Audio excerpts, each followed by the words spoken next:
বন্ধুরা ভিডিওটা প্রথমেই সাবস্ক্রাইব করে রেখো, তাহলে পরের নোটিফিকেশনটা পেয়ে যাবে। অনেক দিন আগের কথা, এক গ্রামে দুই বিড়াল বাস করত। একজনের নাম কুচু আর একজনের নাম পুচু। কুচু আর পুচু দুজনে খুব ভালো বন্ধু ছিল। তারা সারাদিন গ্রামের এদিক ওদিক ঘুরে বেড়াতো আর গৃহস্থের বাড়ির রান্নাঘরে ঢুকে চুরি করে দুধ, কখনো মাছ, এটা ওটা সেটা খেয়ে দিন কাটাতো। একদিন তাদের হঠাৎ ইচ্ছে হলো গ্রামের বাইরে যাবে ঘুরতে।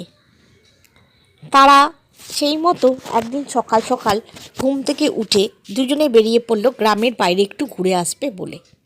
ঘুরতে ঘুরতে তারা এক বাজারের কাছে বাজারে ঘুরতে ঘুরতে তখন প্রায় দুপুর হয়ে গেছে।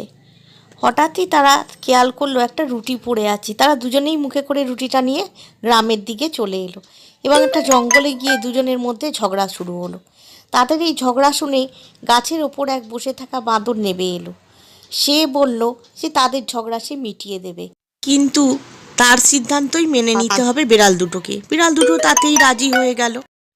বাঁদরটা কোত্থেকে একটা ওজনদারি নিয়ে এলো, দিয়ে রুটি ভাগ করতে বসলো। এদিকে কুচু চিৎকার করে বলে উঠলো, আমার রুটিটা কম হলো। অমনি বাঁদর একটা করে কামড় দিয়ে বলল, এই দেখো এবার ঠিক আছে।